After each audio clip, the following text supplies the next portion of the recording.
ఆంధ్రప్రదేశ్ ఎన్నికల సమరం తీవ్రస్థాయిలో ఉంది. సమ్మర్ వేడిని మించి ఇక్కడి పొలిటికల్ హీటు ఉంది. ఏపీలోని రాజకీయ వేడి ముందు వేసవికాలం వేడి కూడా తక్కువే అనిపిస్తోంది. మే 13 పోలింగ్, జూన్ 4న ఫలితాలు రానున్నాయి. వచ్చే ఎన్నికల్లో గెలిచి మరోసారి అధికారంలోకి రావాలని వైఎస్సార్సీపీ భావిస్తోంది. అదే సమయంలో ఎలాగైనా జగన్ విజయాన్ని అడ్డుకోవాలని ప్రతిపక్ష కూటమి భావిస్తోంది. ఈ క్రమంలోనే అన్ని పార్టీలు ప్రచారంలో దూసుకెళ్తున్నాయి. ఇక ఎన్నికల ప్రక్రియలో భాగంగా గురువారం నామినేషన్ల గడువు ముగిసింది.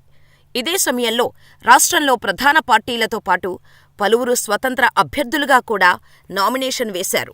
ఇందులో పిఠాపురం నుంచి చెప్పులు కుట్టుకునే వ్యక్తి నామినేషన్ దాఖలు చేసి అందరినీ తనవైపు తిప్పుకునేలా చేశాడు. మరి ఆ వివరాలేమిటో ఇప్పుడు చూద్దాం. దేశం మొత్తం మీద ఎన్నికలు జరుగుతున్నా అందరి చూపు మాత్రం ఏపీపైనే ఉంది. అందుకు కారణంగా ఇక్కడ రాజకీయం నువ్వా నేనా అన్నట్టు సాగుతోంది. అలాగే ఇదే సమయంలో రెండు తెలుగు రాష్ట్రాల ప్రజలు ఏ పార్టీ గెలుస్తుందనే అంశంతో పాటు మరో విషయం గురించి ఎంతో ఆసక్తిగా ఎదురుచూస్తున్నారు.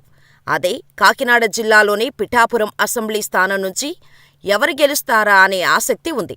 అందుకు కారణం ఇక్కడి నుంచి జనసేన పార్టీ అధ్యక్షుడు, సినీ నటుడు పవన్ కళ్యాణ్ పోటీ చేస్తున్నారు. అలాగే వైసీపీ తరపు నుంచి ప్రస్తుతం కాకినాడ ఎంపీ వంగా గీత పోటీ చేస్తున్నారు. ఈ నియోజకవర్గాన్ని ఇరు పార్టీలు ఎంతో ప్రతిష్టాత్మకంగా తీసుకున్నాయి. ఎవరికి వారే గెలుపు ధీమాను వ్యక్తం చేస్తున్నారు. ఇలా హేమాహేమీలు పోటీ చేస్తున్న ఆ పిఠాపురం నియోజకవర్గంలో గురువారం ఓ ఆసక్తికరమైన ఘటన చోటు చేసుకుంది. వంగా గీత, పవన్ కళ్యాణ్లతో పాటు ఇక్కడి నుంచి ఓ వ్యక్తి కూడా స్వతంత్ర అభ్యర్థిగా పోటీకి దిగారు. ఆయన బ్యాక్గ్రౌండ్ తెలిసి అందరూ ఆశ్చర్యం వ్యక్తం చేశారు. కొందరైతే ఆయన ధైర్యానికి అభినందనలు తెలుపుతున్నారు. కాకినాడ జిల్లా పిఠాపురం అసెంబ్లీ నియోజకవర్గం నుంచి చెప్పులు కుట్టే వ్యక్తి ఏడిద భాస్కర్రావు ఎన్నికల బరిలో నిలిచారు. గురువారం స్వతంత్ర అభ్యర్థిగా నామినేషన్ దాఖలు చేశారు. భాస్కర్ ఇంటర్ వరకు ఆర్థిక సమస్యల కారణంగా చదువు మానేసినట్టు తెలుస్తోంది. ఈ క్రమంలోనే ఆయన స్థానిక ప్రభుత్వ కాలేజీ ముందు చెప్పులు కుడుతూ జీవనం సాగిస్తున్నాడు. ఈ చెప్పులు కుట్టడం ద్వారా వచ్చిన సంపాదనతో కుటుంబాన్ని పోషిస్తున్నారు భాస్కర్రావు.